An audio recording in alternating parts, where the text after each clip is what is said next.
বিসমিল্লাহির রহমানির রহিম। বইয়ের পাতা মানুষকে যা শিক্ষা দেয়, জীবনের পাতা তার থেকেও অনেক বেশি কিছু শিখিয়ে দিয়ে যায়। আসসালামু আলাইকুম ভিউয়ার্স, কী অবস্থা, কেমন আছেন?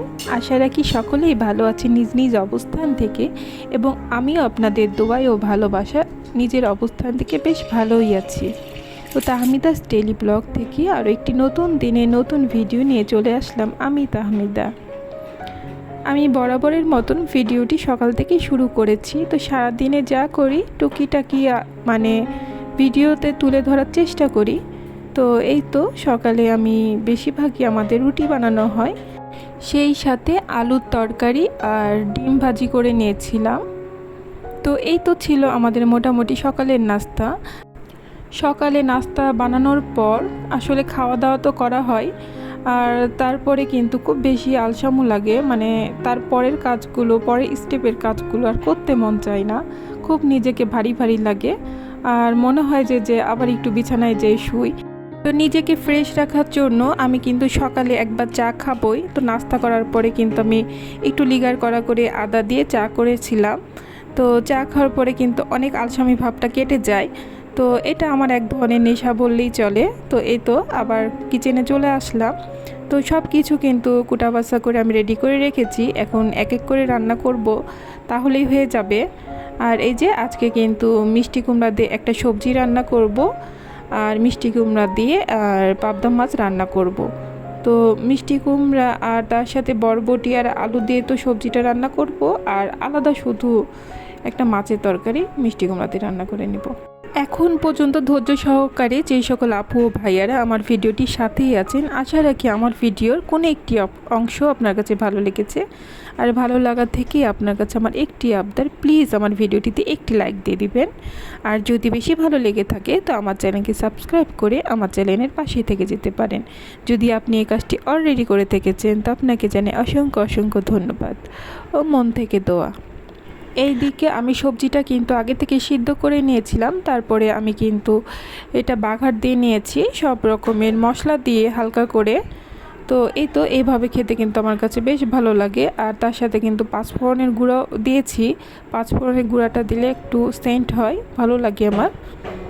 তো দুপুরে রান্না বান্না তো শেষ। তো এই তো আমি আমার ক্যাবিনেটটা একটু গুছিয়ে নিচ্ছি। এই ভিডিওটি ছিল আমার আগেরই করা, তো এই ভিডিওর সাথে আমি এটা একটু অ্যাড করে দিয়েছি আর কি।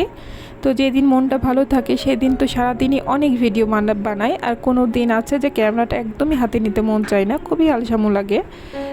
ইউটিউবে এসে কিন্তু অন্যরকম এক অভিজ্ঞতার শিকার হলাম, কারণ এই পথে আমাদের যেহেতু নতুন পথ চলা।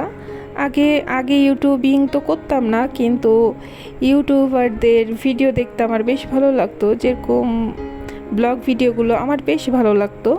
এই তো ব্লগ ভিডিওগুলো দেখা যেত যে আমি খুব মনোযোগ সহকারে দেখতাম।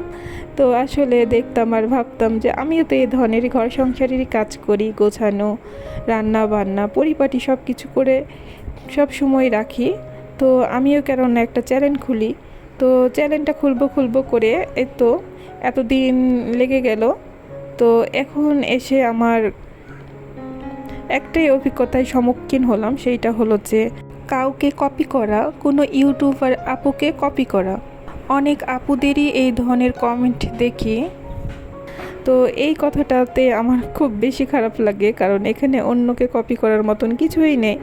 যেহেতু আমাদের এটা ব্লগ ভিডিও, তো ব্লগ ভিডিওগুলো সাধারণত সবারই একই হয়, কারণ আমাদের সারাদিনের সংসারের কাজগুলো এখানে তুলে ধরি। তো তুলে ধরার কারণে দেখা যায় কথা কাজ একসাথে মিলেই যায়। আমরা যে সেক্টরে কাজ করি না কেন, সেই পেশার অনুযায়ী আমরা কথাগুলো বলে থাকি। যেমন একজন কবির ভাষায় কথা বলে, একজন সাহিত্যের ভাষায় কথা বলে, আবার একজন ডক্টরের ভাষায় কথা বলেন। তো এতে তো মিল হবে একটা ডাক্তারের সাথে আরেকটা ডাক্তারের, বা একটা কবির সাথে আরেকটা কবির।